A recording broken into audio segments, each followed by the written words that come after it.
మెదక్ జిల్లా రామాయంపేట మండలంలో Medak MLA doctor Rohit రావు పర్యటించారు. గ్రామానికి వచ్చిన ఎమ్మెల్యే రోహిత్ రావుకు స్థానిక కూరగాయల వ్యాపారస్తులు ఘన స్వాగతం పలికి కూరగాయల దండతో సన్మానించారు. అనంతరం చిత్తారమ్మ దేవాలయంలో నిర్వహిస్తున్న అమ్మవారి కళ్యాణ మహోత్సవంలో ఎమ్మెల్యే పాల్గొని అమ్మవారికి ప్రత్యేక పూజలు నిర్వహించారు.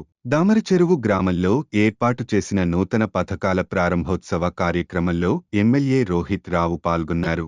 తెలంగాణ రాష్ట్ర ప్రభుత్వం నూతనంగా ప్రవేశపెడుతున్న రైతు భరోసా, ఇందిరమ్మ ఆత్మీయ భరోసా, ఇందిరమ్మ ఇల్లు, కొత్త రేషన్ కార్డు లబ్ధిదారులకు ప్రొసీడింగ్స్ పత్రాలను అందజేశారు.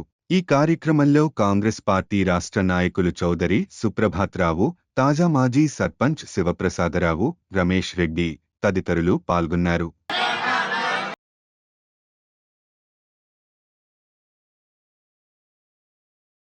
గుంటల జాగా ఉంది. వీరికి 8,550 రూపాయలు వచ్చింది. నెక్స్ట్ జల్ల లక్ష్మీపతి గారు 2.5 ఎకరాలు. జల్ల లక్ష్మీపతి గారు చేస్తామంటారు కానీ ఒక్క పని కూడా కాదు అని చెప్పి తెలియజేసుకుంటా ఉన్నా.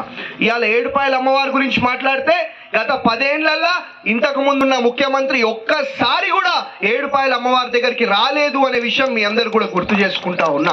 అదే మనం గెలిచిన సంవత్సరం లోపలనే మన ముఖ్యమంత్రి గారిని తెచ్చుకొని బ్రహ్మాండంగా మరి ఏడుపాయల అమ్మవారి ఆలయాన్ని, మన మెదక్ చర్చిని, మన మెదక్ నియోజకవర్గాన్ని 750 కోట్లు పెట్టి మరి అభివృద్ధి చేసుకుంటా ఉన్నాము అని చెప్పి కూడా మీ అందరు కూడా తెలియజేసుకుంటా ఉన్నా. ఏదున్నా అభివృద్ధి అనేది మీ కళ్ళ ముందు కనిపించేటట్టు నేను పనిచేస్తా అని చెప్పి కూడా మీ అందరు కూడా తెలియజేసుకుంటా ఉన్నా. ఇక రేపు మాకేం ఎన్నికలు ఉన్నాయా? రేపు అయిపోయింది కదా, మొన్ననే గెలిపించారు మీరు. ఇంకో 4 ఏళ్ల దాకా నాకు ఎన్నికలు లేవు.